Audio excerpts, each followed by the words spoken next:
Good evening, everyone, and welcome to the live stream. I hope you're all very well this evening. Well, the last live stream I did was on Friday because last Tuesday, unfortunately, I I fell asleep. I'm not sure what happened. I fell asleep and I woke up outside my door, the door of my house. I started sleepwalking or something, and I had a weird dream that Sir Ron and Old Shorts were doing a debate. Now, that was weird. And then I had a weird dream also within the dream, something about Venice and belly dancing and hamsters. It was really, really weird. I need to take some medication or something for this because it was very weird, very strange dream. So anyway, back to normal. Well, sort of normal because we've moved the live stream to 8 p.m. British summertime. So I hope that's good for people because we had of course, yeah, the baby sham. Something about baby sham. And okay, I don't remember. Wouldn't that be nice to see a debate between Sir Ron and a Remainer? That'd be nice to see. Anyway, when I came back to do the live stream, I noticed that there was some flags put around, Union flags put around. I'm not sure what that was about. Anyway, so let's jump into the. Sorry, yes, the live streams now are at 8 p.m. not 9:30. Did a poll. Most people, I think it was 45% wanted it at 45% wanted it at 8 p.m.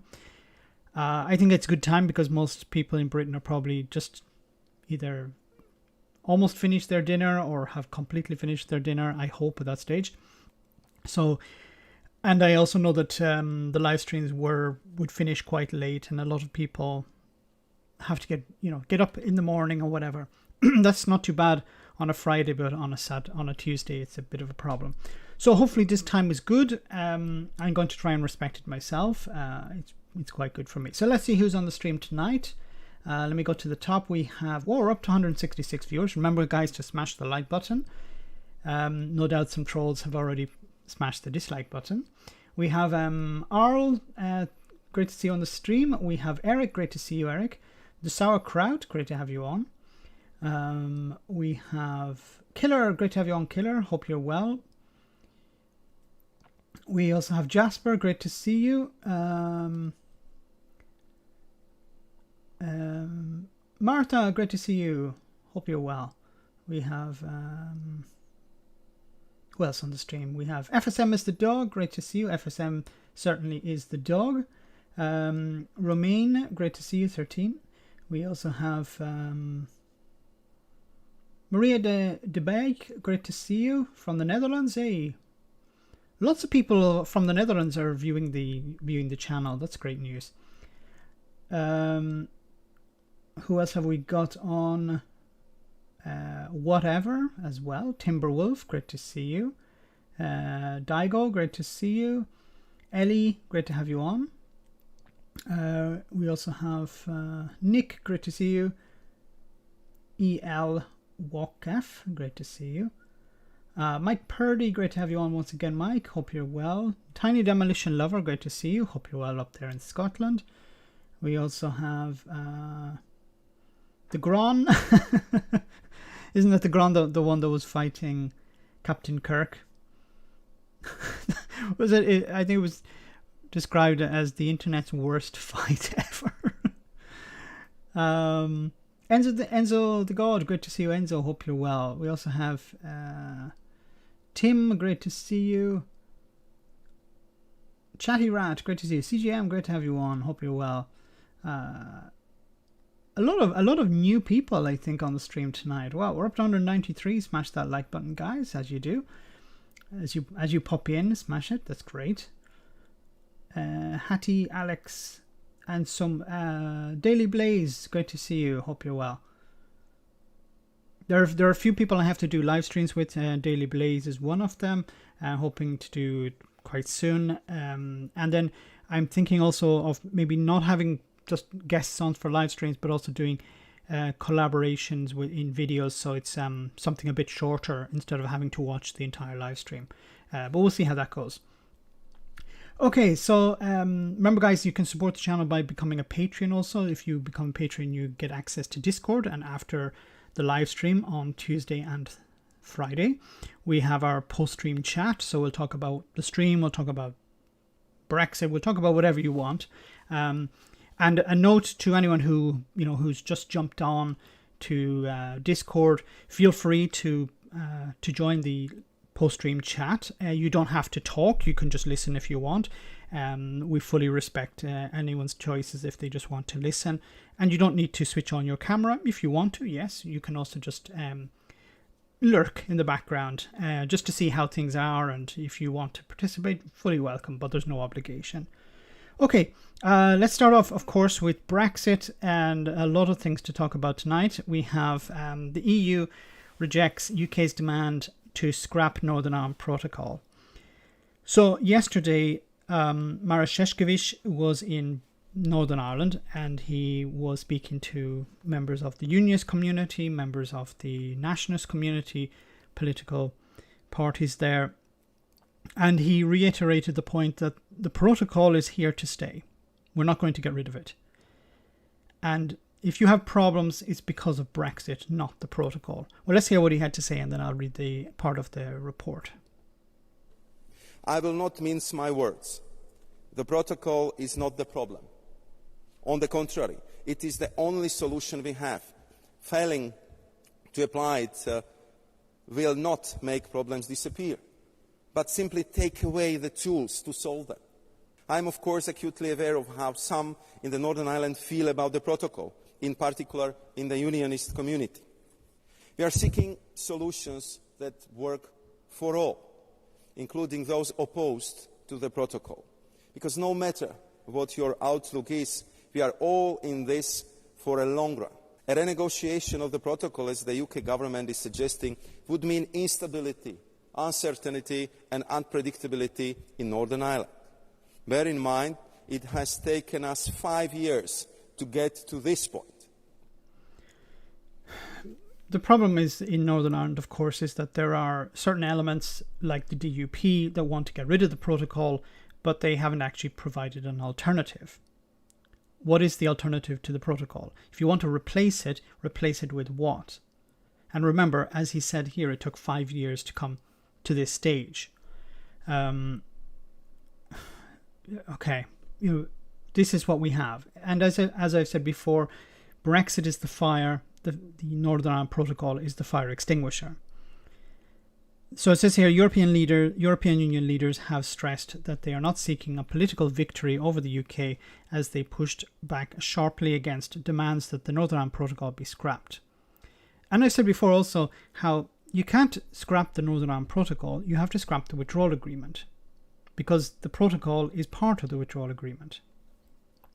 After a 2-day trip to Northern Ireland, the European Commission Vice President Maroš Šefčovič repeated his warning that a renegotiation would merely lead to more instability for businesses and communities. There's no benefit to renegotiating this. What is the benefit? And what would you get? What would be the alternative? The alternative would be to rejoin the UK as a whole, rejoin the single market. Well, that could be a benefit. Or the alternative is to have a border on the island of Ireland, and that's going to eventually breach the Good Friday Agreement. If you're going to replace the protocol with something, then tell us what that something is. But they have so far said nothing. Just don't want the protocol. Get rid of the protocol and replace it with what? Nothing. Really, nothing. They have presented nothing as an alternative. And then it repeats what he said in the video. Just hours after the Democratic Unionist Party threatened to collapse the Stormont Assembly with elections 9 months earlier than scheduled, Šefčovič said he had listened to the leaders of all parties and was ready to explore all the flexibilities being proposed, but renegotiation was a non-starter. I do not need any political victory here. I want to find a solution that represents a win-win. First of all, for the people of Northern Ireland. The people of Northern Ireland are protected from Brexit by the protocol. There are businesses in in Great Britain that would love to have something like the Northern Ireland Protocol in their area. Scotland, for example. Scotland would love to be part of the single market, but it can't. Wouldn't it be interesting if Scotland could decide, actually, we'd like to have something like the Northern Ireland Protocol? Incidentally, why can't Scotland have something like the Northern Ireland Protocol? The Northern Ireland Protocol is there to protect both the single market and the Good Friday Agreement. But, the Good Friday Agreement, of course, doesn't exist in Scotland. But surely the people of Scotland should be allowed to have something like the Northern Ireland Protocol. Of course, then you would have a border between England and Scotland, which probably would be a little bit problematic at this moment. He goes on to say, but he urged politicians to dial down the rhetoric and give both sides calm space to work to ease tensions. Under the protocol designed to avoid a hard border on the island of Ireland, Northern Ireland observes EU rules on goods coming in from Great Britain, requiring businesses ranging from supermarkets to car parts suppliers to provide customs and other paperwork when taking goods across the Irish Sea. Speaking to an audience at Queen's University in Belfast, Šeškovič said he was acutely aware of the unionist unease with the protocol, but there was no alternative, given Boris Johnson's government had opted for a hard Brexit. Your problem is with Boris Johnson, not with the EU. So, you see these protests taking place where members of the loyalist community say, the EU is invading us, the EU is imposing these restrictions on us. No, Boris Johnson is. Boris Johnson wanted that hard Brexit. He wanted a Brexit that kept he wanted the UK out of the single market and the customs union, and the compromise was for Northern Ireland to remain in, at least the single market. Regan Ali, thank you so much for that super chat. Good evening, Max, Mods, Hamsters. Sorry I'm late. No worries. Great to have you on the stream. Thanks so much for that super chat. Very kind. Let me read some more of your comments. Border is fine with me.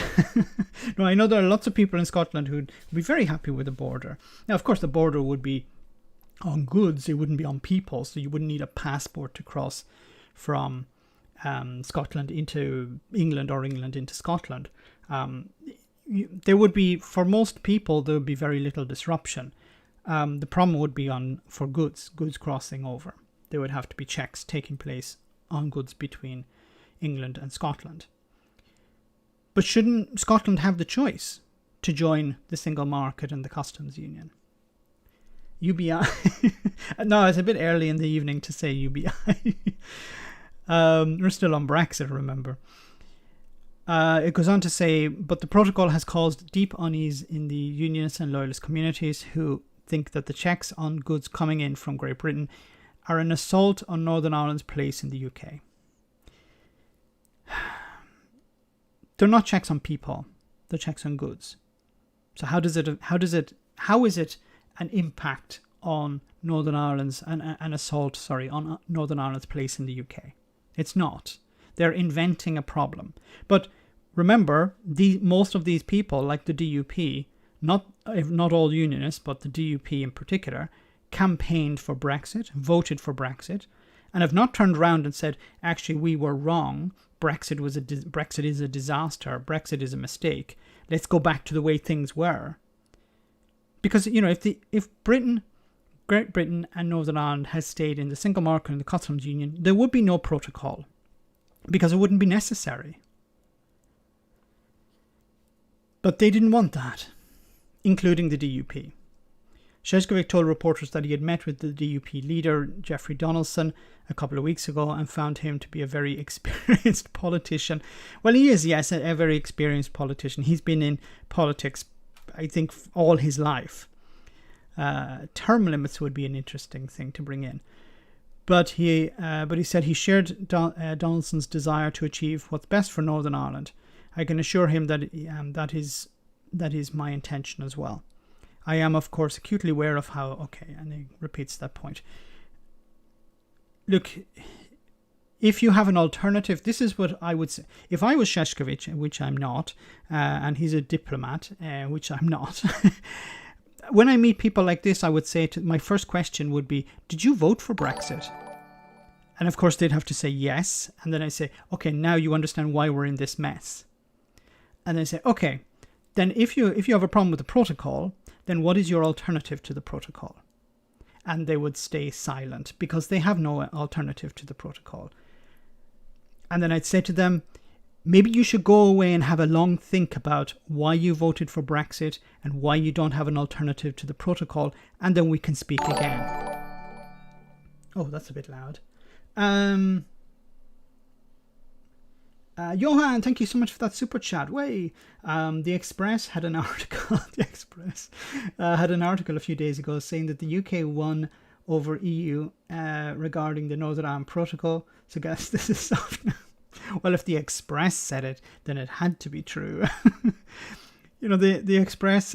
I sometimes view some I have this browser that lets me view articles from the Express without actually going to the Express, which is wonderful because I don't like going to the Express.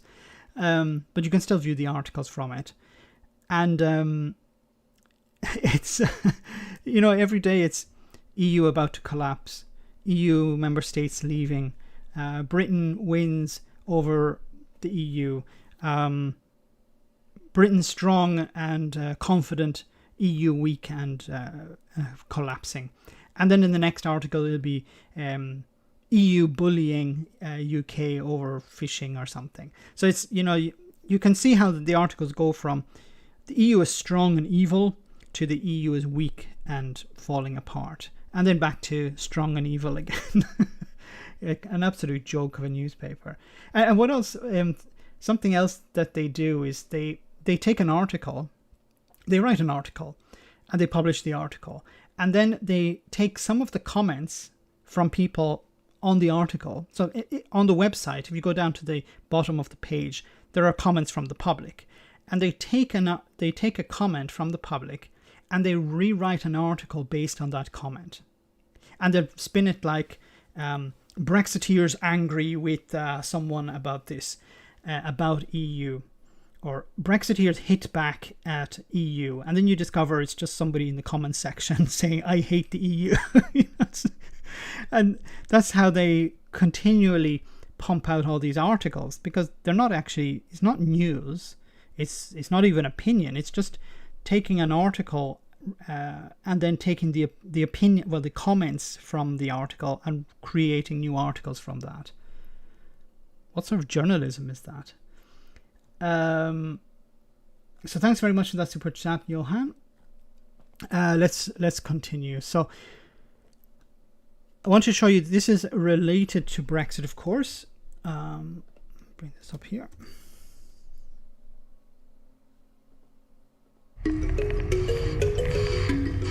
So why are there supply shortages in the UK? Everything that you see in your house, that you wear, everything is pretty much been on the back of a truck at some stage in its life. Flu jabs, chicken and milkshakes. Just a few of the things that are currently in short supply in the UK. But I've been here 32 years and never ever seen anything like this, ever. One poll found 56% of people in the UK have noticed shortages at their local supermarket. We're not getting the stock, so we can't send it out to all the different places who we supply. So why are there shortages in Britain?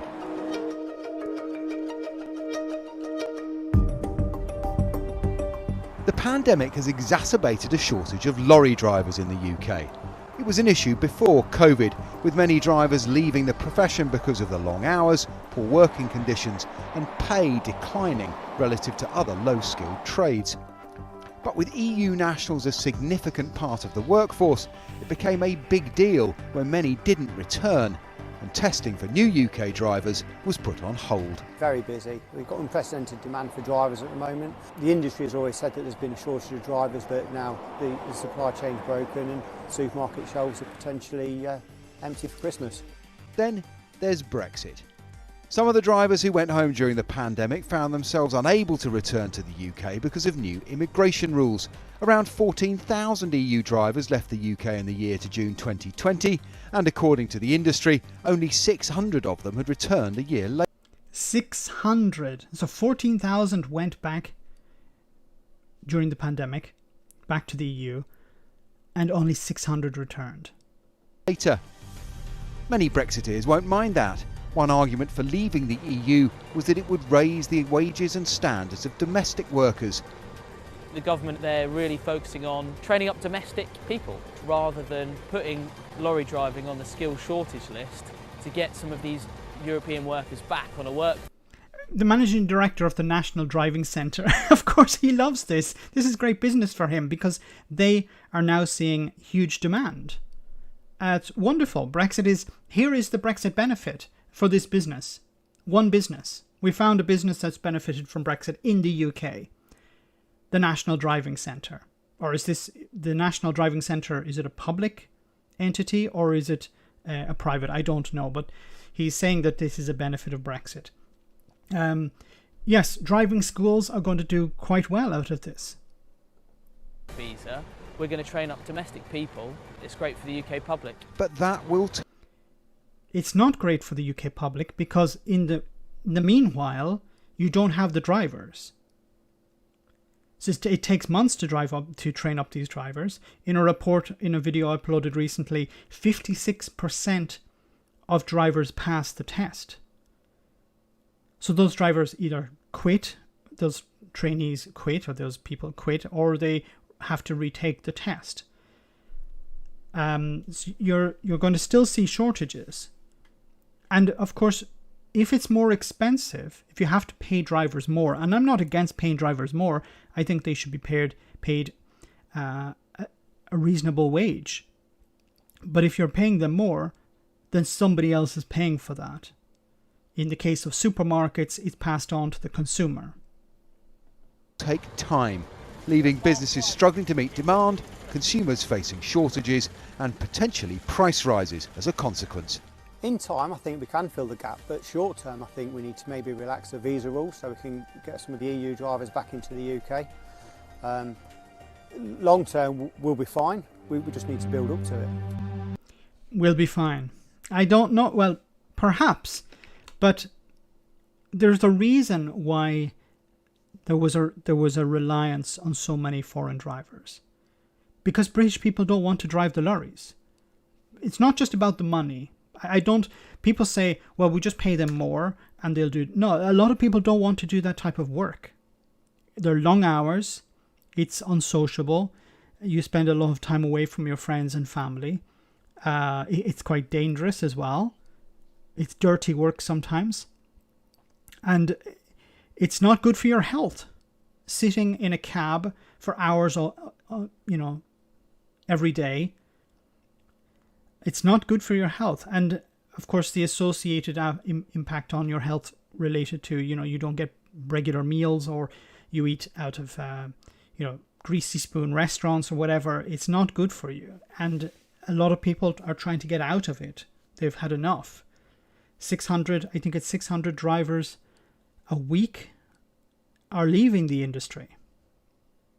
I don't remember if it was a week or month, but a significant number of drivers are leaving every year.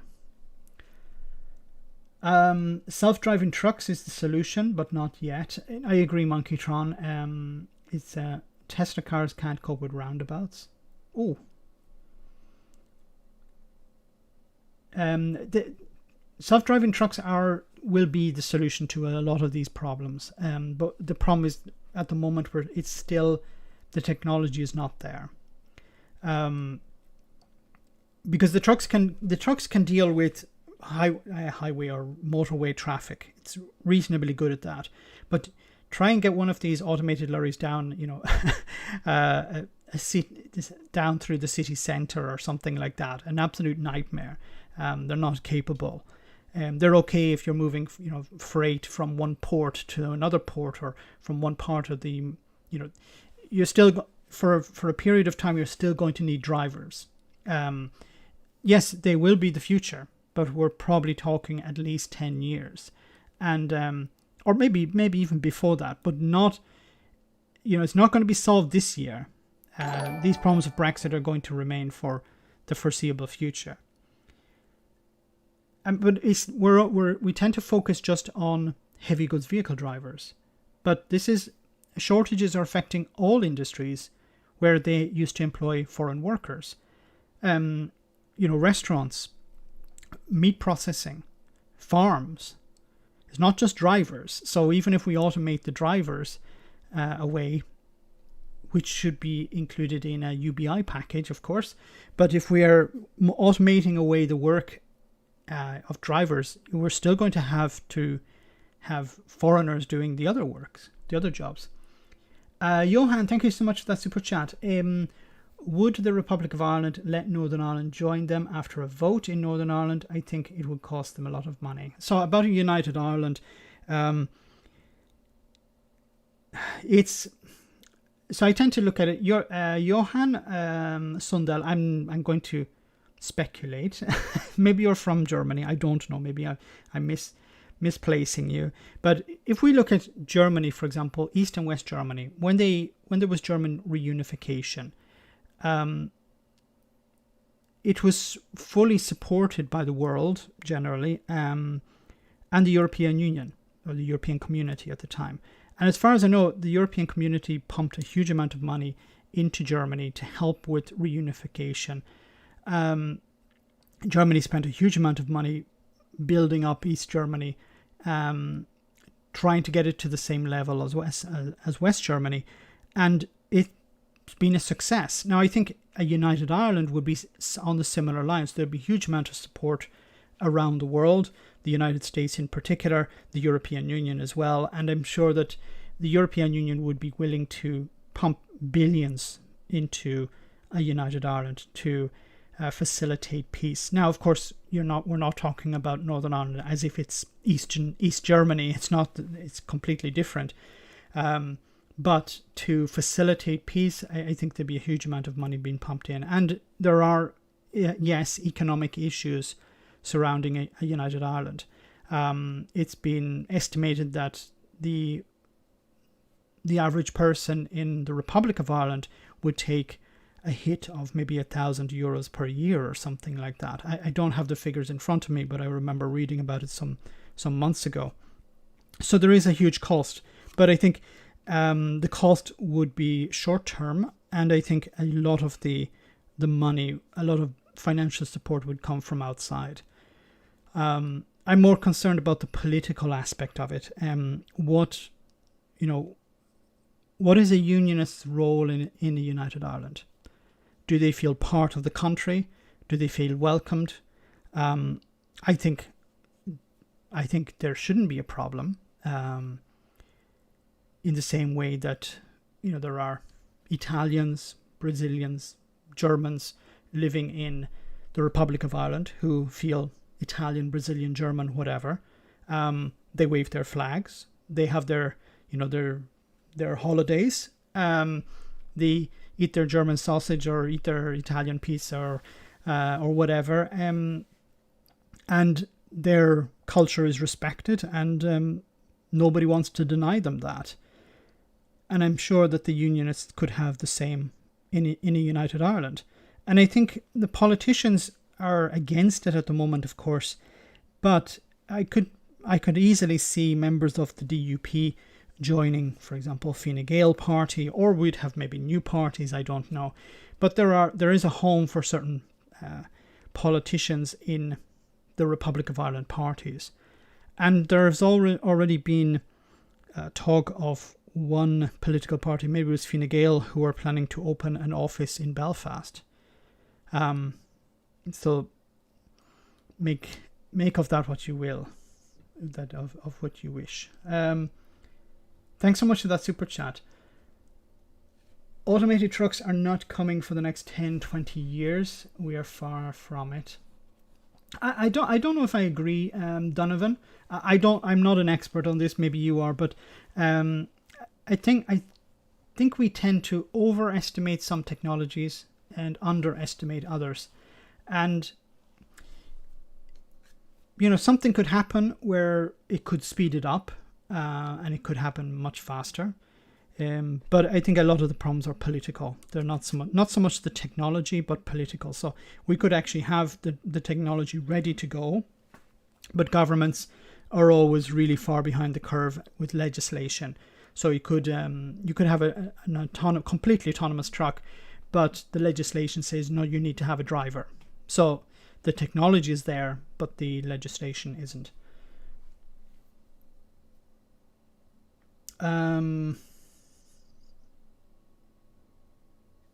Let me see. Daily Blaze says most youngsters, or Blaze, most youngsters are those young at heart, are more interested in making money on YouTube than driving trucks, apparently. Lazy so-and-sos. Or TikTok, we're old school, we're YouTube. TikTok is the new one. My God. I out of curiosity, I put TikTok on my phone, just out of curiosity to see what is this all about. And I said, humanity has a terrible future. Not about the kids or whoever on TikTok, but the entire idea of TikTok is just, maybe I'm being overly critical here, and maybe some people were saying the same things about YouTube back in, was it 2005 or whenever YouTube first came into being. But my God, if you watch TikTok videos, it's just, you just shake your head. Cahill, thank you so much for that super chat. They'd still have to develop a government in a United Ireland. Yes, they'd still have a devolved government in United. That's a question. So I think it would happen. A lot of people think it wouldn't. I think Sinn Féin would be against it, although I could be wrong. I haven't heard them say anything, but I politically, I think they would be against a devolved government in Northern Ireland. But it could be a step. It could be an attempt to ease the unionist community into a United Ireland. So a devolved government in the 6 counties, which would be like Northern Ireland. It would have control over education, health, infrastructure, things like that. And something like that could, of course, it would be part of the Republic of Ireland. So it would be, the currency would be the euro. They would have the Taoiseach as their prime minister. Things like probably policing and the military, of course, would not be under the control of the devolved government, in a similar way as what's happening in Scotland and Wales. So yeah, I definitely could see a devolved government in a United Ireland. But then you would also hear calls from other parts of the country saying we want devolution as well. Connacht, or maybe not Connacht, but Leinster or Munster may say, look, we also want devolution. And what could be interesting is you could have a real Ulster devolution, where the counties of Donegal, Cavan and Monaghan could actually be included in the devolved government. I don't know. Maybe that wouldn't be necessary. I don't know. But it's an interesting question. And thanks for that super chat. Very kind of you. Sorry I haven't been able to answer it better, but it's still quite hypothetical at the moment. So, but I think it is quite inevitable. We're not getting away from it. The idea of TikTok is insane, and its popularity is just sad, says Johan. I posted a video on Tesla failing on a roundabout. Okay, cool. TikTok isn't for us. Can't even get my mates to join Instagram. Autonomous trucks need a driver for the paperwork and handling, but a convoy of them is not a problem, says Volker. Yeah, I think... I've seen convoys of them, and then, well, maybe the paperwork could also be automated, just have it through an electronic system. So I don't see the paperwork as being something necessary. Things getting scanned, what do you call them, pallets being scanned as they come off the truck and scanned when they go onto the truck. Don't see it really as a... I don't think there are many technical issues so much. It's more political. But I'm not an expert on this, so I could be wrong. Belgium had a self-driving bus project to a hospital, but scrapped it because it was not safe enough. Well, it was taking you to the hospital. So if there were any problems, you were going to the right place. See, I think the problem with is the unknowables.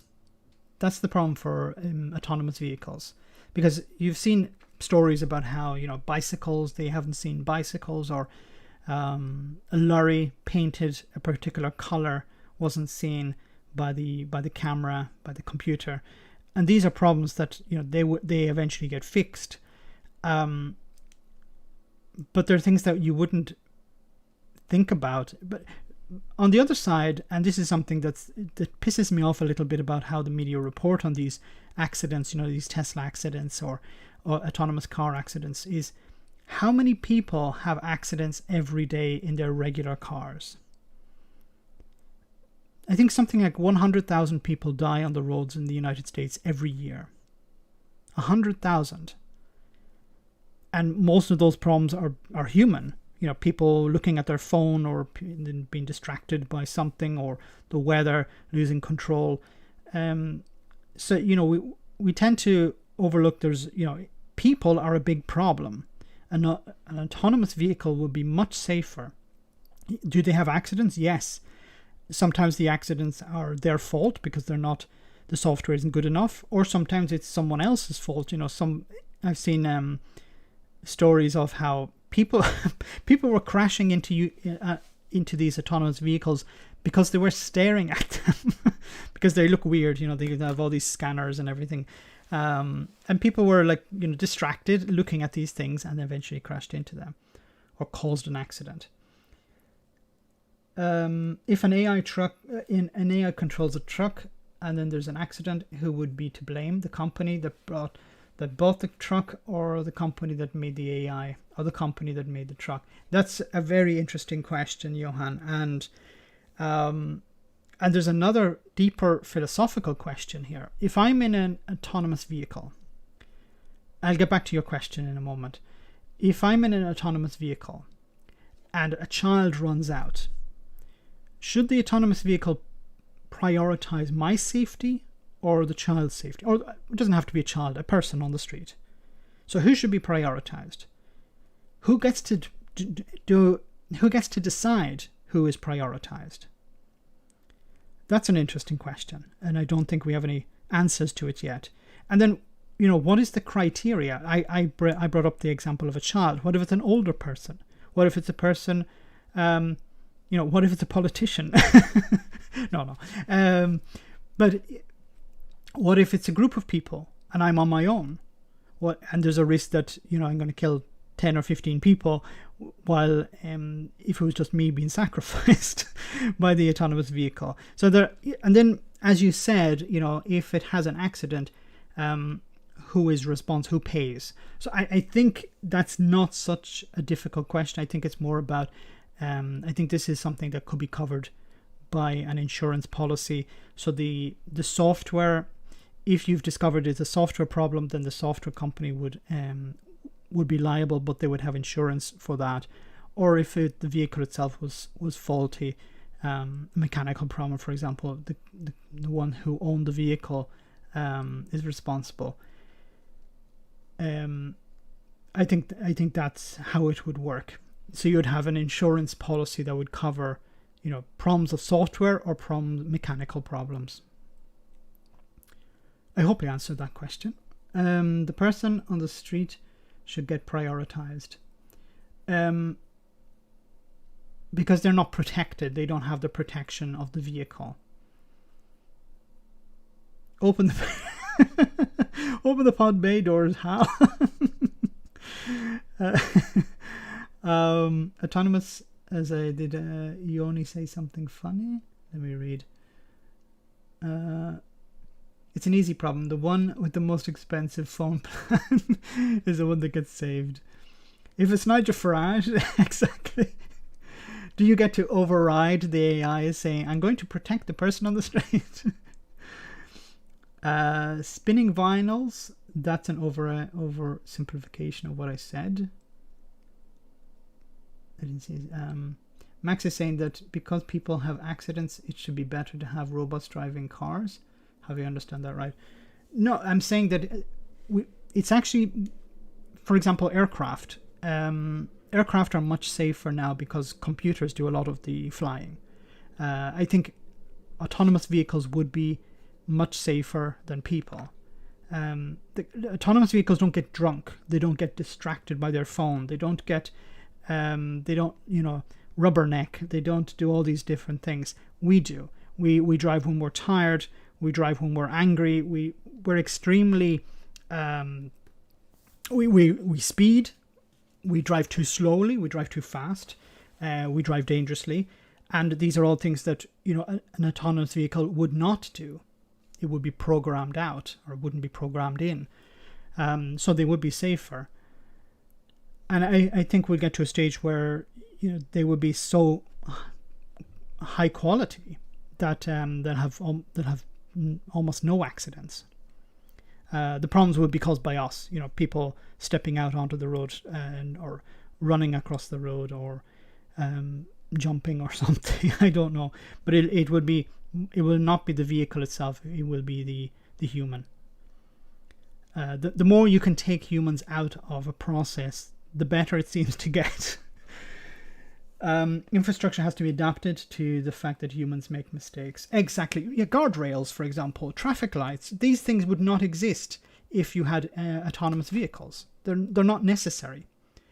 And I think there's another environmental aspect as well. We wouldn't have car parks. Because if you had autonomous vehicles, you just call it, it would arrive, it'd pick you up, it would take you to wherever you need to go and drop you off. And then when you're finished whatever activity, you call it back, it returns, it picks you up and it takes you home. And we would need all these areas filled with massive concrete jungles of car parks. We can have forests, we can have trees, we can have fields, we can have playgrounds, we can have green areas for people, instead of having car parks. Can you imagine just think of your own town, your own village. How many car parks are there? Imagine that converted into green area. Wouldn't it be much better? Anyway, let's move on. I didn't mean to talk about autonomous vehicles, but it is a very interesting topic.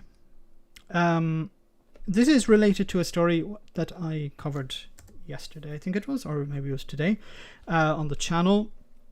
UK set to drop from Germany's top 10 trading partners. The UK is, of course, related to Brexit. The UK is on course to lose its status as Germany's top trading partner for the first time since 1950, official German statistics suggest. Don't think there's really much point going into this article. We sort of know the reason behind this. Leaving the single market and the customs union is detrimental to Britain. And, Liz Truss and Boris Johnson can talk about how, yes, we're going to do all this trade with Brazil, Mexico, Japan, Australia. I don't know if the data is here. There was a figure.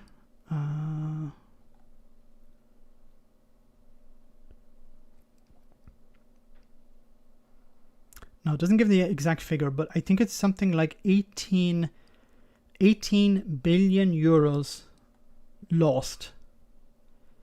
And Liz Truss is talking about, we're going to recoup this with trade deals with Mexico, which are worth 50 million pounds. Yay, 50 million.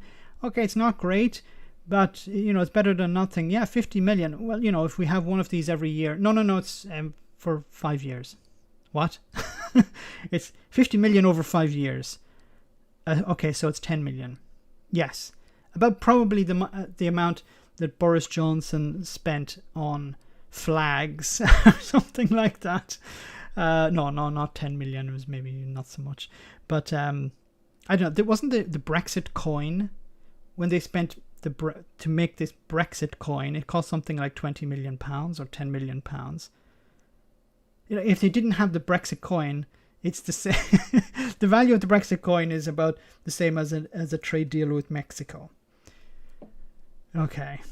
My mum used to think that the automatic car meant if you said Tesco's, it would take you there. We're not there yet, but we're getting there. Tesco's. Take me to Tesco's. Not if the Northern Ireland Protocol holds. Many nationalists in Northern Ireland are content with the status quo as long as time before we see a united Ireland.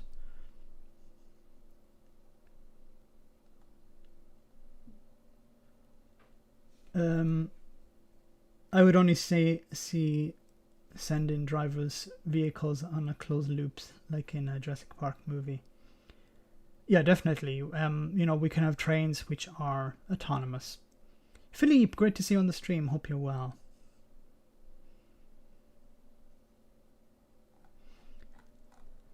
Okay, let's move on. Of course, we have to talk about the pandemic because it's back. Actually, no, it didn't actually go away. So it says here, and I just want to go down to where it was at. Where is the part I want to read? Here we go. It says here, COVID-19 case rates rise in 92% of UK local areas. Now, this is something that is not in the news, really. And Boris Johnson has ended the daily briefings. Why? I don't know. So it says here, 9 in 10 local areas in the UK have seen a week-on-week rise in COVID-19 case rates. Out of 377 areas, 342, 92% have seen week-on-week rise, 31% have seen a fall, and 1 is unchanged. The highest rates are in Scotland, where schools have been open since mid-August. West Dunbartonshire has the highest rate in the UK, with 1,133 new cases in 7 days to the 6th of September, the equivalent of 1,282 per 100,000 people. This is up from 1,100 in the 7 days in up to the 30th of August. North Lancashire has the second highest rate, and then Inverclyde has the third highest rate. So this is concerning, but and yes, as you said in the chat, about 200 deaths a day in the UK, I believe. There were daily briefings for less than 200 deaths. There was a lockdown for less than 200 deaths. Well, no, I think it got to a very bad state before they decided to do a lockdown. Now, there has been mention, Boris Johnson's government has mentioned that they're going to perhaps have a lockdown. Thanks to Hattie and Reagan Elite for those figures. I think that there may be a lockdown in October, but we will see. But isn't it interesting how none of this is making the news anymore? This was news before, but now it's not. It is all throwing the toys out of the playpen due to the fact... Oh, that disappeared. GBVs to blame. Averaging at 36,000 per year.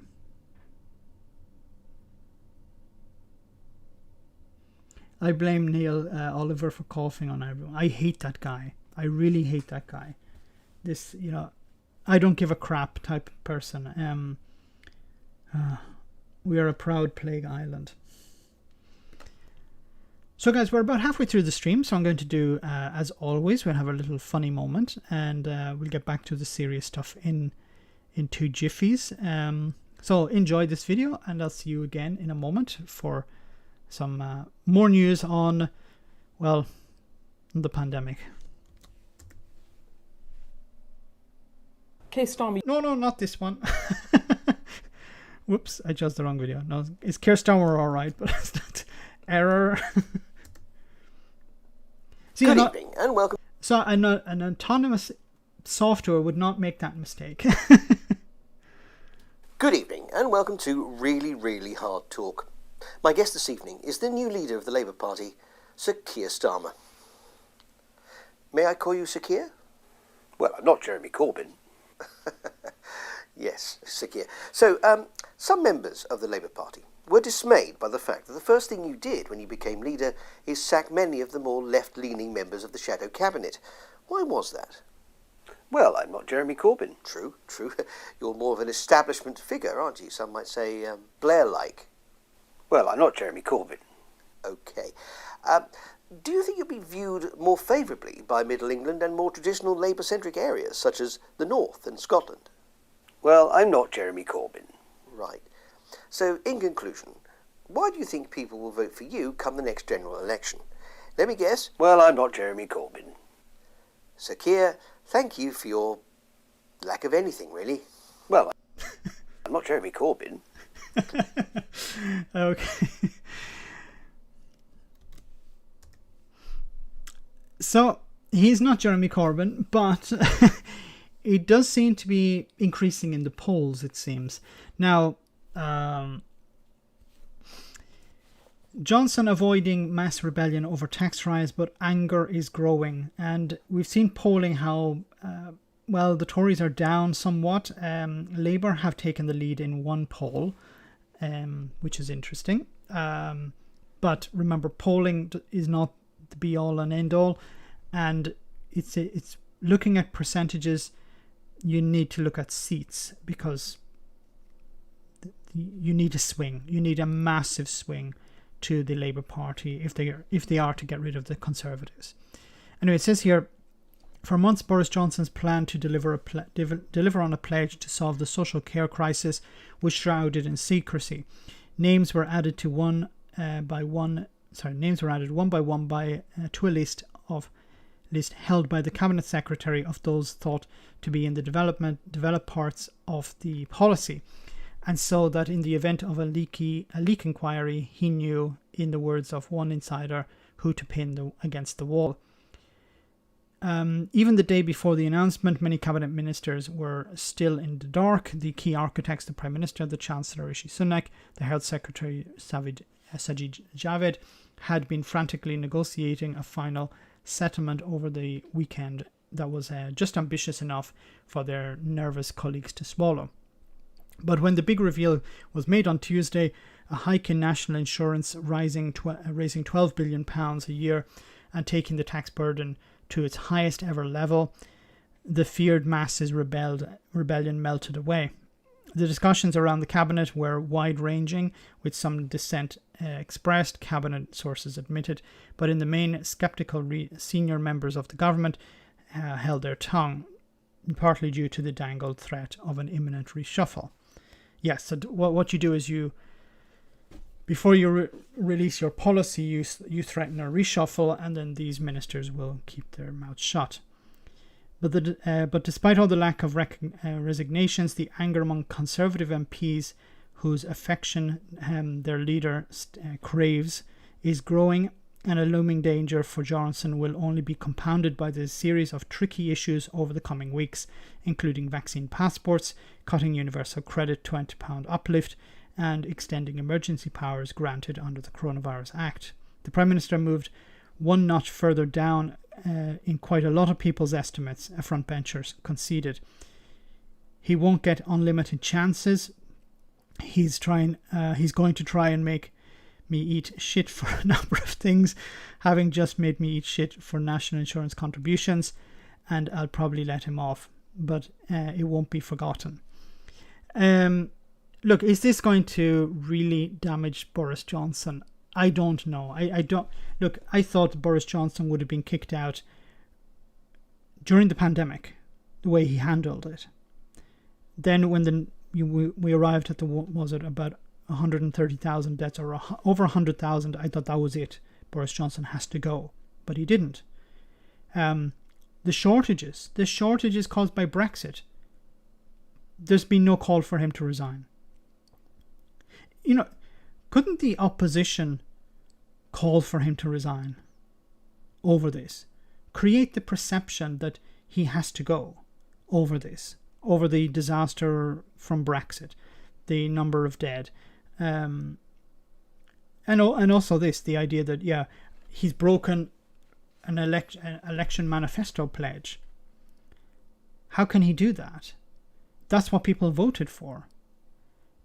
Shouldn't a government that breaks an election manifesto pledge resign? Because that's what you were voted in for your manifesto. That's your promise with the public. Now, of course, he said, but we had to break it because of COVID. No, it wasn't because of COVID. You were able to borrow hundreds of billions of pounds. You were happy to give £37 billion to Dido Harding to piss up against a wall and deliver pretty much nothing. But you're able to do that. But when it came to raising, was it £17 billion or £20 billion for social care? No, we have to raise taxes. There was no mention of raising taxes for test and trace. Everyone expects him to lie. Yes, Labour are still too soft on them. Conservative, great to see you on the stream. Home again, drove behind a Polish lorry for a moment. I don't mind, actually. I thought great to have you here. Yes. Is the UK ready to say goodbye to Italian Prosecco? Look, I think the only thing that would get Boris Johnson kicked out is petrol and toilet paper shortages. If there are petrol shortages, the government would be brought down. Boris Johnson would be forced out. But as long as people can drive their cars and people can use their toilet paper, they seem to ignore everything else. They don't care about anything else. But really, and it's interesting how petrol isn't something that has run out. Petrol isn't produced in the UK. It's all imported. Maybe it's been imported directly from refineries outside the EU. I don't know, but or maybe the crude oil has been imported directly and then it's been refined. I don't know how refining works in the UK, but there isn't a shortage of petrol. So I think that would be something that would bring down Boris Johnson, because nothing else. People don't care about others dying. People don't care about, I'm not saying people in general, I'm saying enough people don't care about people dying. Enough people don't care about Brexit shortages.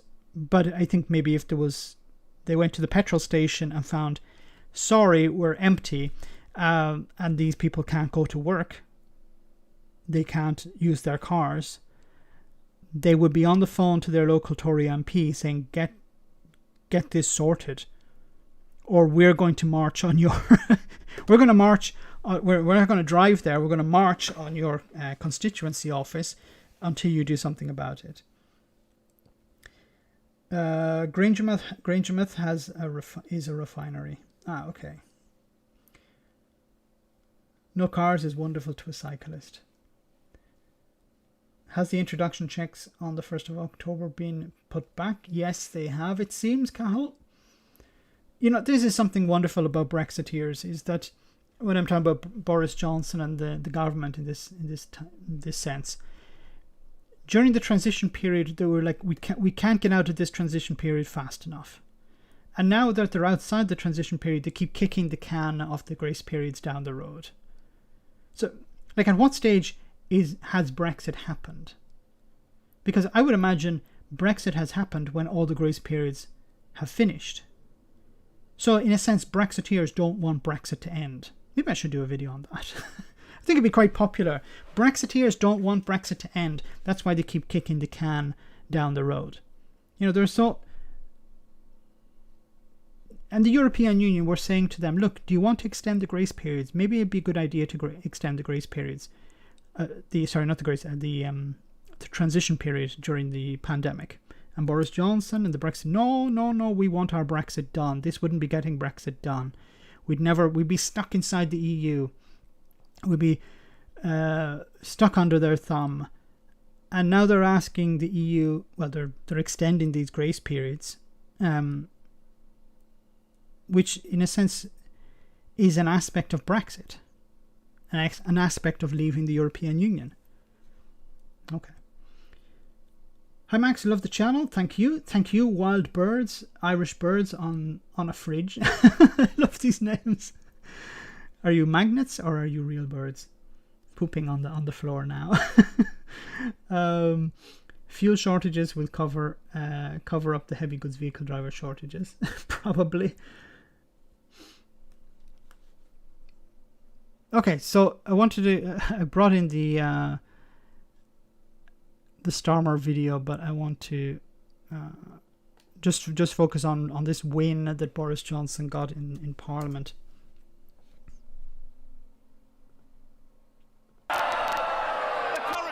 The first packed question time for 18 months. Post-lockdown, the two...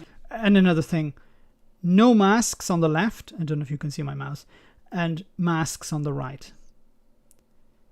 So the Tories, very few of them are wearing masks. Theresa May wears a mask. I think Jeremy Hunt wears a mask.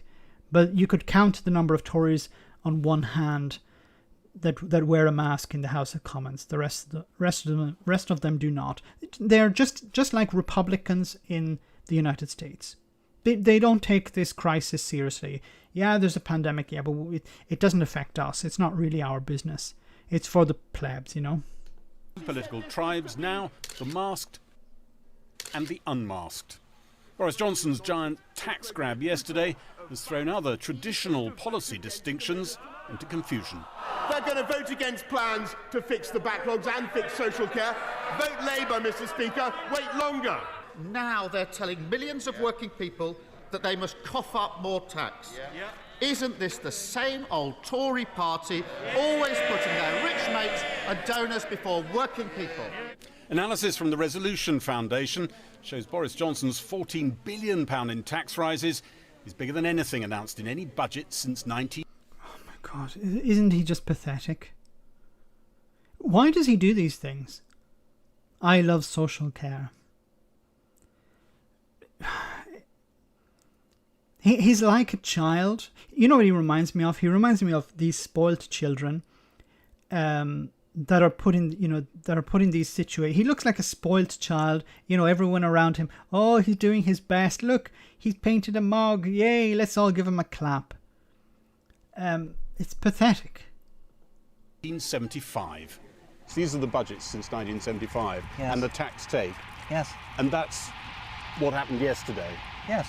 What does that line there say about the Conservative Party under Boris Johnson? Well, it shows that we have abandoned our commitment to being a party of low taxes. That's obviously, that's what that shows. So why should people vote for you who believe in low taxes? Well, quite. And that's why.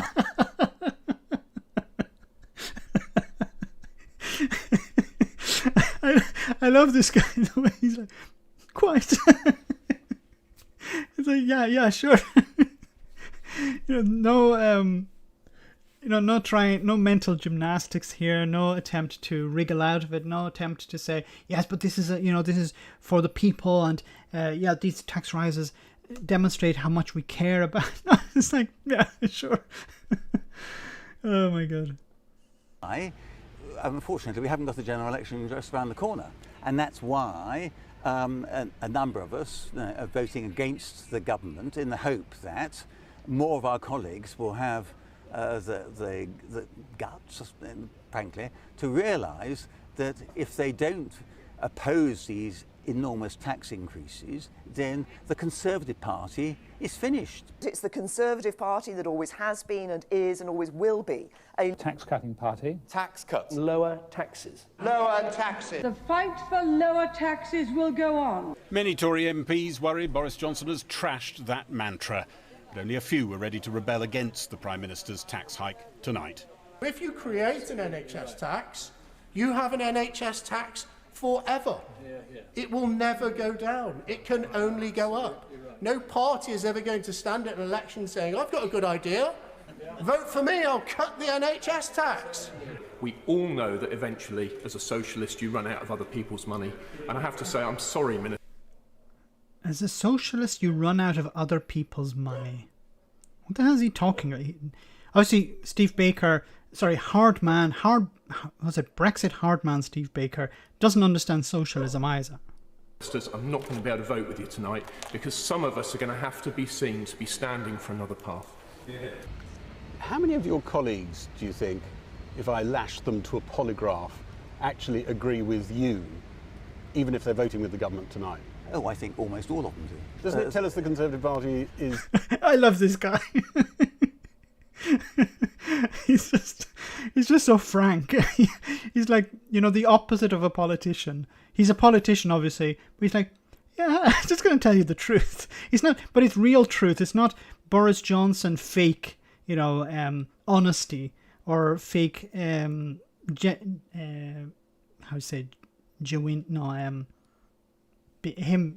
attempting to appear genuine. It's, yeah, I love it. In some awful crisis, doesn't know who it is, an identity crisis. Oh, it certainly tells us that, yes. It certainly tells us we're in an identity crisis. Some Conservatives think Boris Johnson has little choice given the times we live in. Even without COVID, an ageing population, the pressures of climate change will mean a bigger state, and the Tories can roll with that. But then why did they borrow so much money? Like, you can't say, oh, we were forced to raise taxes a year after massive borrowing. Well, it's certainly the party of the lowest possible taxation and lower than other parties. It's a very different thing, that, isn't it? Maybe, but I think voters will pay attention to that given the choice. It's still a sellable slogan. I think it is sellable. We've got to face the problems that we have. There's no use just being ostrich-like about it. One former Tory... Look who's in the background there. Cabinet Minister said many Conservative MPs were tonight holding their noses as they vote for Boris Johnson's giant tax hike. They may find they have to carry on doing that for a long time to come. And it's very difficult now. This will be difficult for Conservative MPs because they can't turn around and say, we're going to cut taxes, because they raise taxes. And their main mantra is, the Labour Party raised taxes. The Labour Party are about taxing and spending. We're the Conservatives. We're the fiscal Conservatives. We're the people who care about reducing the burden of taxation on businesses and on people. And that's gone. So, I think what you're going to see at the next election is not so much a swing to the Labour Party, but a lot of Conservatives are going to stay at home. And that's an extreme concern for MPs who are in marginals. Because remember, back in 2019, Boris Johnson won an 80-seat majority, but a lot of those seats were won by majorities of 100 or 200 or 1,000, not massive majorities. And if enough of those people who voted for them either vote for UKIP or some other party or just stay at home, that would be enough, perhaps, for the Labour Party or the Liberal Democrats or the Greens to get in. Anyway, let's move on. I want to two issues that come together. Well, this is of course related a little bit to what's happened already. So, although it's coming down the road, this universal credit uplift cut. So it says here, ending universal credit boost will hit sickest areas the hardest, study shows.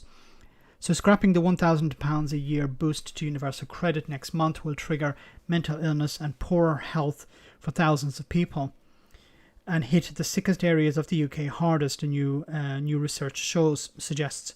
Boris Johnson's commitment to levelling up is thrown into doubt by the Health Foundation study, which comes as ministers are already facing criticism for a national insurance hike that will leave low-paid workers hundreds of pounds out of pocket.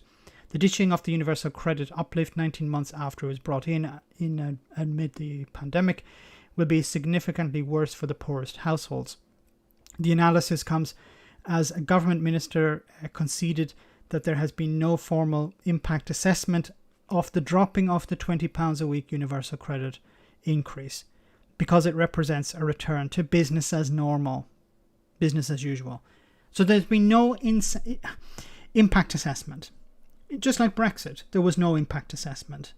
There was no, okay, how is this going to impact us? How is this going to impact people? How is it going to impact communities? What is taking this away mean? The Work and Pensions Minister, Baroness Stedman Scott, told the House of Lords on Thursday that her department had carried out no formal assessment of the impact of returning universal credit to its pre-pandemic level. The department has not completed an impact assessment at the of the ending of the temporary uplift, and it is as it was introduced as a temporary measure. Yes, but things have changed. People have adapted to this extra £20. It's like, you know, I'm holding my foot on your head. I removed my foot. You return for some air, and now I'm going to put my foot back on, and I don't care how that's going to impact you. I'm not going to investigate to see what's going to happen. The department, it goes on to say this was because there was no obligation to conduct an impact assessment. We're returning to business as usual as the temporary COVID uplift is expiring, as it was intended to do. The Health Foundation charity said such areas as Blackpool, Hartlepool. People in Hartlepool voted for the Conservatives because they're going to bring in more food banks. Wolverhampton, Peterborough, and parts of East London, already suffering some of the worst health outcomes, will be most affected by the income cut. I will see here on a graph.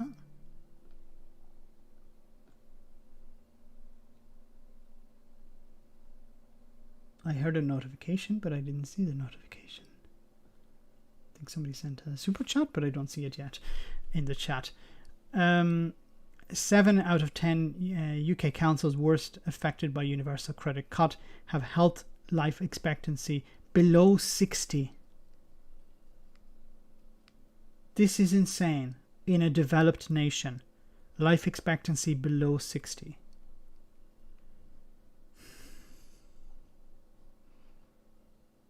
My God, it says here,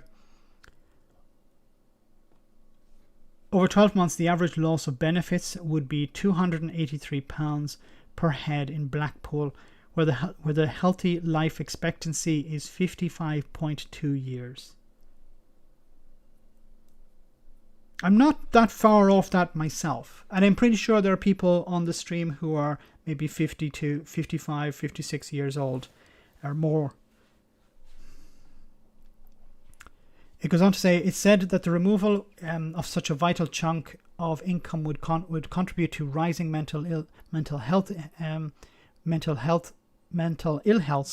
at a time when many families are already dealing with the stress of debts, face the prospect of soaring energy and food bills. More than 50 Conservative MPs, 6 former work and pension secretaries, and an army of charities and anti-poverty campaigners have urged Downing Street to think again about the policy, which would cost about 6 million hard-pressed families £1,502 a year. Marcus Rashford, the footballer and anti-poverty campaigner, has also called for the cut to be scrapped. Privately, ministers say the government's tough stance on the measure underlines the power of the Treasury, with the Chancellor Rishi Sunak, who's married to a billionaire, determined to be tough elsewhere after reluctantly signing off the national insurance rise to pay for the Prime Minister's NHS and social healthcare plan. So, because Rishi Sunak didn't get his way, he's going to punish people on universal credit.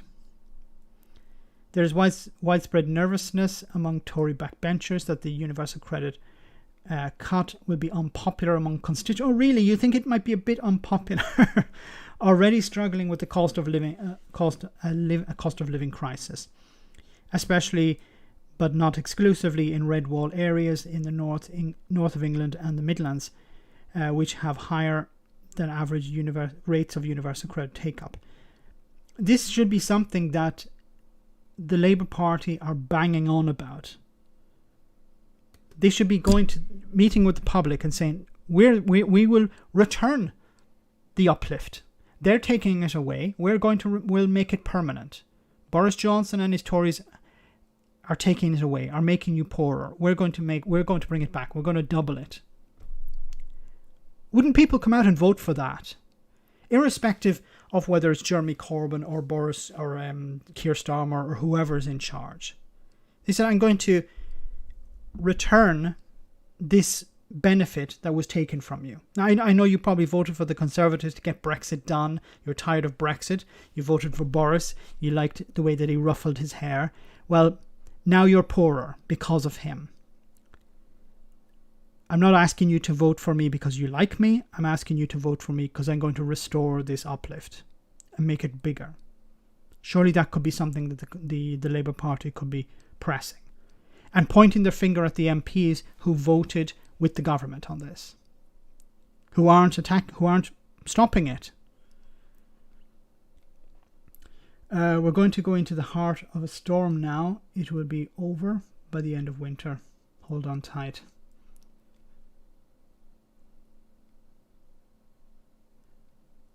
Was somebody having a problem with the stream? Well, if the poor want to vote for the Tories, I mean, what do you expect?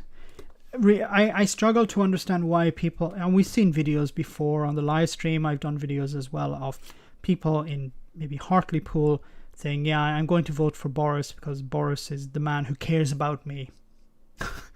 Really? You think Boris Johnson cares about you? At what stage will you stop thinking that Boris Johnson cares about you? That's what I'd love to ask these people. I'd love to ask them, what would Boris Johnson have to do in order for him to lose your vote, to lose your support? That's what. Give me the threshold. What does he have to do? You know, remove this universal credit uplift. Would that be enough? No, I'm still going to support him. Okay. Kill your grandparents? No, that's okay. He can do that. Okay. Please tell me this threshold. Tell me where the limit is so we can get a better understanding of, you know, what Boris Johnson needs to do. I'm 65, so I would be dead had I lived in the UK. Johan, thank you so much for that super chat. Was not universal credit started on a Labour idea? Just that it was given a little bit more money. I think it was the Labour Party who pressed for the government to introduce some sort of support for people, and it was becoming clearer and clearer that, you know, food banks were not able to. The problem with for the food banks as well was that they couldn't operate because they didn't have because their staff couldn't travel during the pandemic. So there was, I think the idea was to, okay, we're going to give people some money instead of just tweaking universal credit. We'll just give them this temporary uplift. It's £20.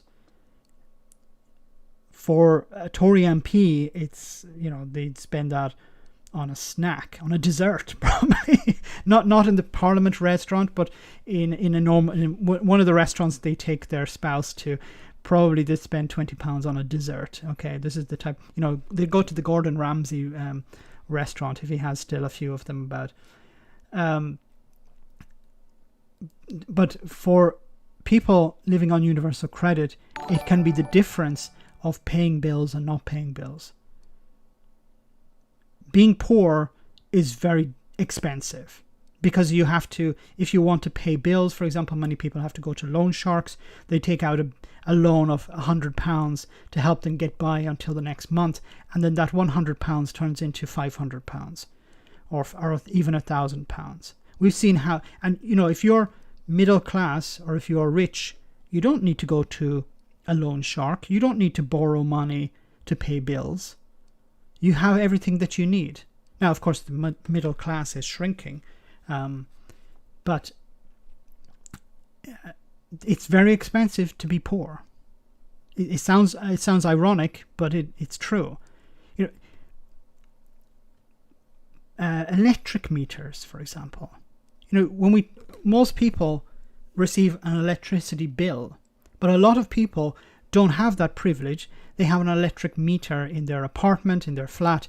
It could be in an individual one for them, or it's outside their door, and they have to put money into it. Now, it used to be coins, but now they have cards, and you have to put money onto the card, and it's more expensive than actually using electricity because there's an extra cost in having that meter, and that's who pays for that? The end user. But rich people, Jacob Rees-Mogg definitely doesn't have a meter like this. I can guarantee it. He probably claims expenses anyway. Here, T. Hurt, Joe number 1. Thank you so much for that super chat. Healthy life expectancy is simply not simple life expectancy minus years of having serious ailments. I'm not very familiar with it. I need to do a bit of research into it. Maybe I'm confusing it with life expectancy, but it's not simply life expectancy minus health problems. I assume it also includes issues of like mental health as well. We have a super chat also from Timberwolf. Thank you so much, Timberwolf. Labour are as bad. Remember Fuhrer Gordon Brown. Yeah, look, this is the problem with the Labour Party as well. During the early 2000s and the late 90s, in order to get into power, it seems they had to get into bed with Rupert Murdoch. And I'm really concerned about how the Labour Party towards the 2010s and slightly after that as well turned pretty right-wing in some ways. Comments like Andy Burnham, the current mayor of Greater Manchester. Now he's held up as a wonderful figure who cares about the poor, the working class and everything. But if you look at he used to be an MP, and him during the Brexit debate was talking about how, immigration is a big problem. We need to deal with immigration. No, Andy. Now we're seeing the fruit of dealing with immigration. Food shortages. So, comments like that. Now, I think Andy Burnham is left-wing, but some of his comments on immigration seemed right-wing. And there was the austerity, the support, when austerity was pushed in by the Conservatives and the Liberal Democrats, many in the Labour Party were talking about how, there are lots of lazy people on welfare and we need to get them out of their laziness into work. So there are a lot of right-wing people in the Labour Party as well. Nico, thank you so much for that super chat. For the hamsters, yay! Hamsters. Guys, I forgot to say, two of my great friends, I hope they regard me as a friend too. I think they do. Graham and Allshorts are on their way at this moment to Ginger Island near Panama, or in Panama. I think it's in Panama, but near Costa Rica. They have to fly into Costa Rica and then travel from there into Panama. And they're going to rebuild Graham's house, or little house on the island, and they're going to spend 6 weeks together. I hope you guys saw the live stream with both of them. It's 6 weeks. I reminded Graham a number of times. So I hope they do survive. And I'm joking. No, they'll have a great time. But 6 weeks with somebody is a long time. But I'm looking forward to their live streams. They're going to do some live streams. So hopefully the mods can, or the moderators can post a link or something to the Graham's channel, because I'm looking forward to seeing. They're going to have podcasts or live streams every day, I think, talking about what's happening, and it should be really interesting. We have a super chat from the Ministerian. Thank you so much for that. You need to check how many years are living without any illness or conditions. You might be 100 years, but have 50 years of constant bad health. Thanks so much for that super chat. So it's not a simple life expectancy and then just removing ailments. It's also about time, how long you've had them. It's because 50 years you could live to 100 but have 50 years of health problems is pretty bad. Thanks so much for that super chat. Let's move on. So look, this is something that needs to be fought. Unfortunately, I think the universal credit uplift is going to be removed. There'll be a bit of trouble about it for a few days, and then, like everything else, unfortunately, it will be forgotten about. Not by the people who are on the receiving end of it, or not, as the case may be, this uplift, but I really hope that the Tories, the Conservative Party, are punished at the next election over this, and the Labour Party really need to come down hard on that. Now, this is a interesting, can I say interesting? Strange story. It says here, Churchill controversy stems from pandering to noisy woke brigade, says some guy called Dowden. The Culture Secretary has accused charities of pandering to the noisy woke brigade amid rows about the legacy of wartime leader Sir Winston Churchill. Oliver Dowden's comments were fueled by the Winston Churchill Memorial Trust's announcement this week that it was renaming itself the Churchill Fellowship, while removing images of the former Prime Minister from its website, a move that has come in for criticism from Boris Johnson. In a statement, the charity, which awards grants to Britons in pursuit of to pursue social and community causes, denied it was seeking to disown the achievements of Britain's Second World War leader. However, it said many of its views on race were many of his views on race were widely seen as unacceptable today, a view that we share. Look, I've said before, Boris Johnson has weighed in on this, of course, and Boris Johnson is looking at what's happening at the moment. Okay, there's the pandemic, it's not over, it's getting worse, it seems, in some ways, as we've seen. Brexit is not going very well. Food shortages, heavy goods vehicle driver shortages, etc. This tax, Brexit tax, if you want to call it, on younger people and those on lower incomes. So he needs a distraction. He needs to talk about Churchill. This is a great way to distract the public. Yes, these noisy woke brigade are trying to diminish what Winston Churchill had achieved. Now, Winston Churchill did some very, very good things, and he also did some things that were questionable. There is his role in India. There is his role in other parts of the world, where the people there have both, some of them have a positive view of it, some of them have a negative view of him. But the charity, the organization, maintains his name. But is it necessary for them to maintain every aspect of him? Like, in the sense that Winston Churchill is not around anymore. Should the charity be forced, in a sense, to maintain some sort of legacy of his? Yes, it has the name, so maybe you could argue, well, if they don't want to promote him, they should just change the name of the charity. But then would Winston Churchill agree with this? Because Winston Churchill was around in the 1940s, 50s, 60s, and his views back then were probably mainstream. Now, if Winston Churchill was around today and he had his marbles, he'd be quite old, but if he still had his marbles, would he still hold on to these beliefs? I don't think he would.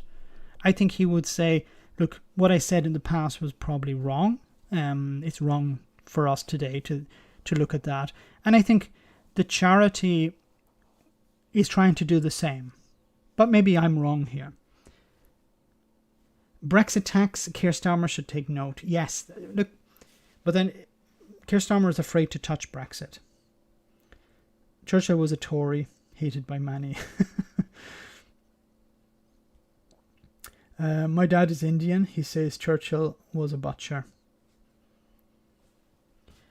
So should Indian people who are in Britain today, and I'm not talking about people who are who've just arrived, I'm talking about many generations, they have to, the thing is, if there's a statue of Churchill, their taxes are paying for the maintenance of that statue. And if they think, look, I'm not a big fan of Churchill because of what he did in my country, why should I have to pay taxes to maintain this symbol? Now, it's different if it's in a museum. I'm not against statues. I think they need to have a context. I'm not a big fan of statues because they don't actually teach us anything. It's just an idealization of a particular figure. It can be a statue of anyone. It doesn't have to be a political figure.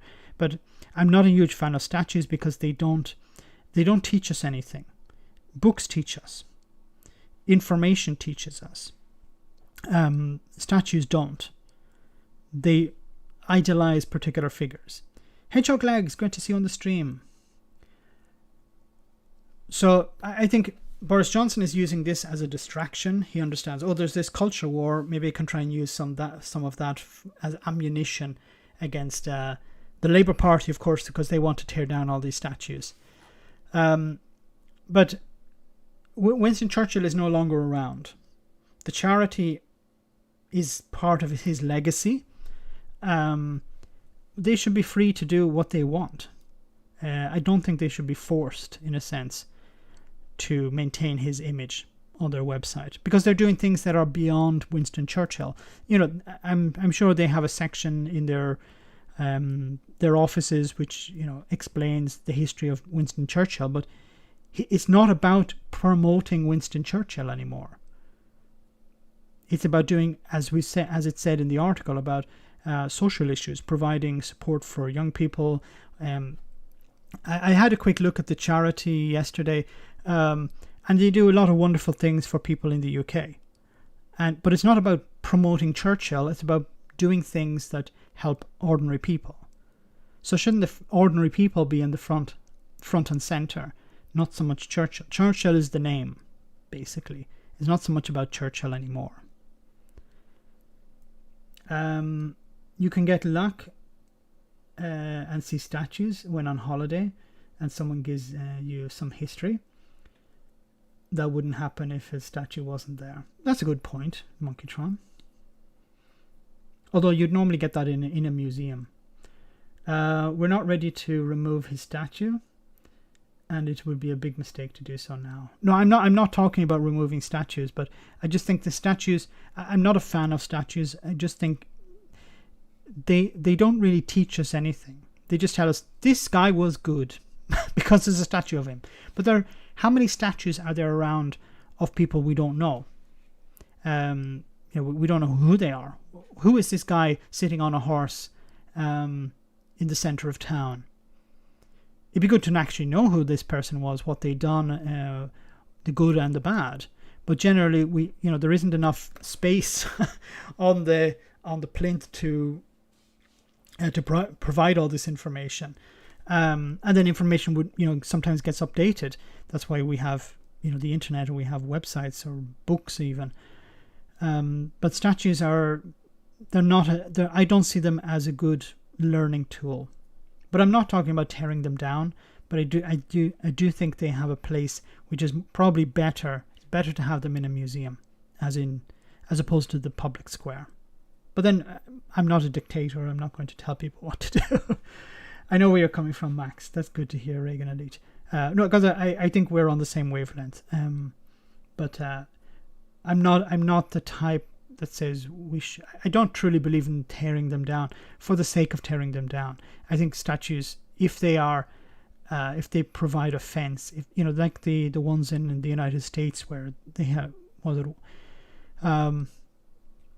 Southern generals, whatever. These statues were put up after the Civil War, not during the Civil War. They were put up in some cases in the 1920s or 30s or even the 1960s, but their purpose was completely different. Their purpose was to promote something, not promote history, but promote a view of history, which is beyond the pale.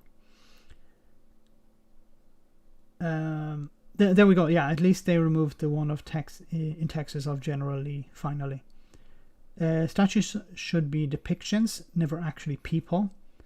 Vanity rubbish is a real people, real past people.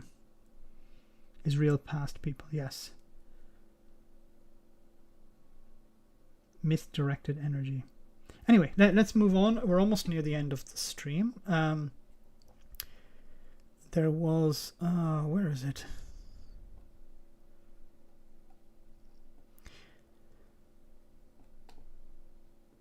Yes, so I want to show you this video. Let me bring it up here. In a week where the government set out its plans to block channel crossings, for the first time, we've traced the journey of one boat and seen the challenges the authorities face to stop smugglers. On the 20th of July, this boat brought 13 people to shore. Tracing dinghies is extremely hard, but this one had two distinctive features: its bright orange colour and a registration number on one side. We searched through hundreds of boats online using reverse image technology that helped us to find similar pictures. Dominic Raab is on the stream, yay! 9/11 anniversary, sod that. I'm thinking, unfortunately we're one day before the 9/11, but I'm thinking I might cover it on the next live stream on Tuesday. It's a little bit late at that stage, or I might do something tomorrow, but more likely to do something on Tuesday. I didn't have time to prepare something about 9/11. I think it'd be more interesting to talk about it after it's happened. There's much more there's much more information about. Thanks for that super chat, Dominic Raab. We're talking about Dover, yay. Eventually, we found an advert for this boat with the exact same registration number. It was sold 170 miles from where it landed in Dungeness at this boatyard in Holland. So you see, we have a rather big yard, eh? Hans accepted £600 for the dinghy a few weeks before it crossed the channel. He says the boat was brought by a couple in their mid-30s, believed to be from Belgium, but the man spoke a language that he didn't recognise.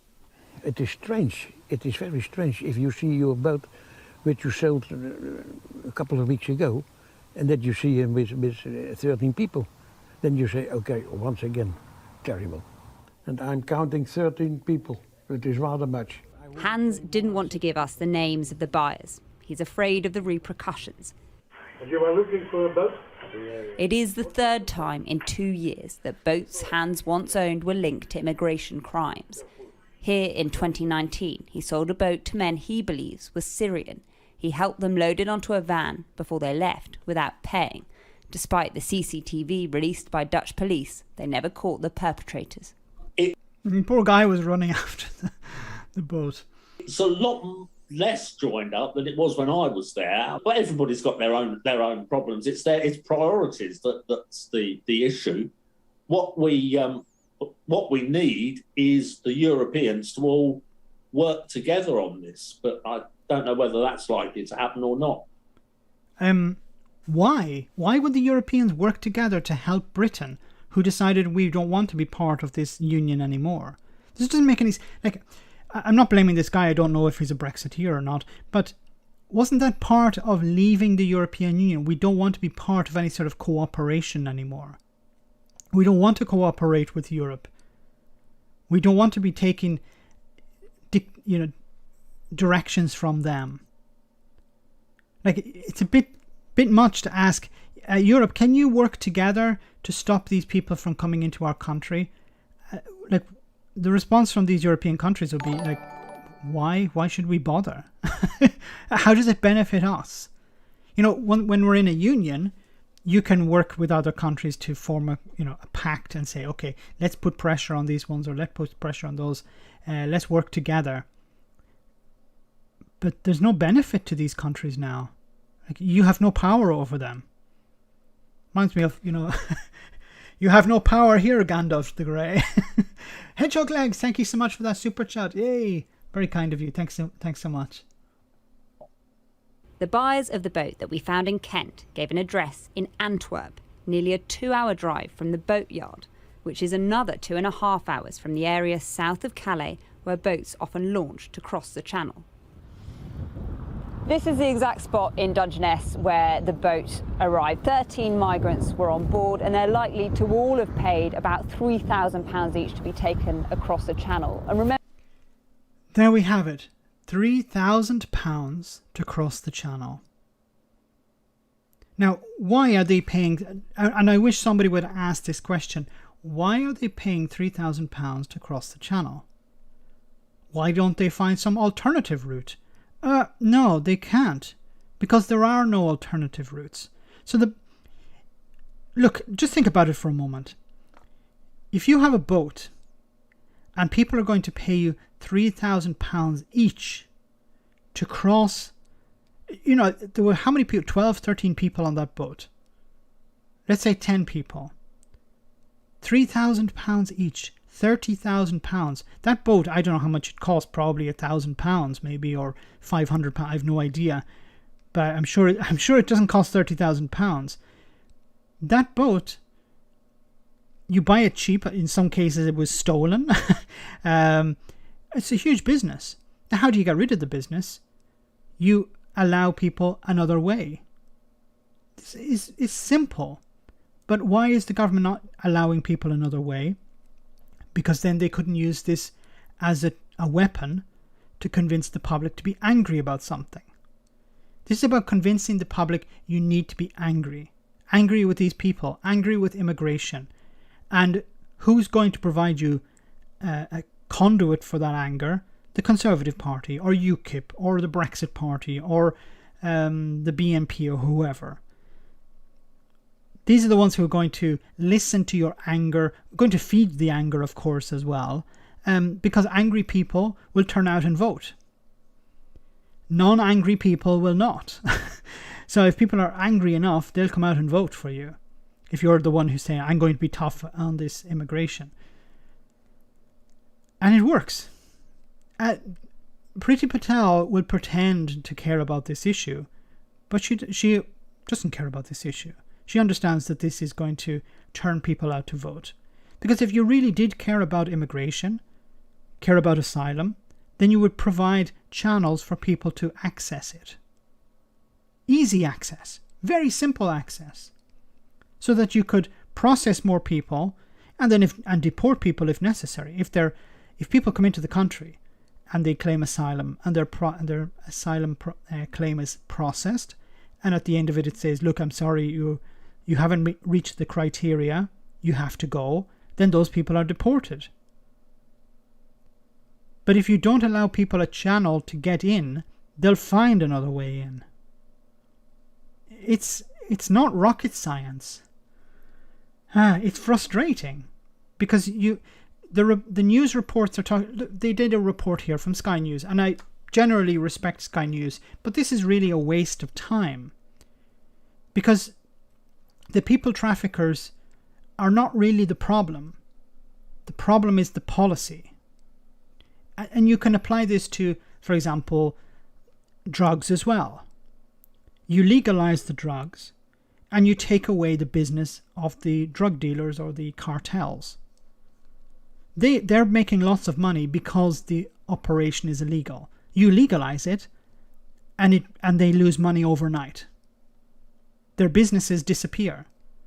They probably move on to something else, maybe loan sharking or something, which is another thing that could be regulated a bit better.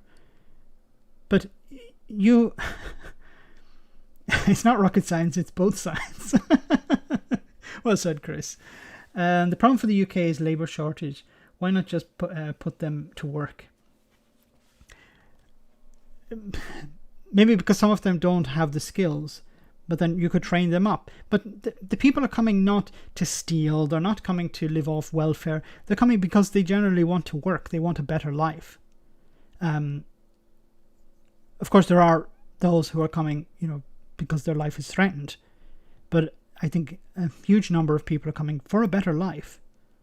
They speak the language, they already have contacts in Britain.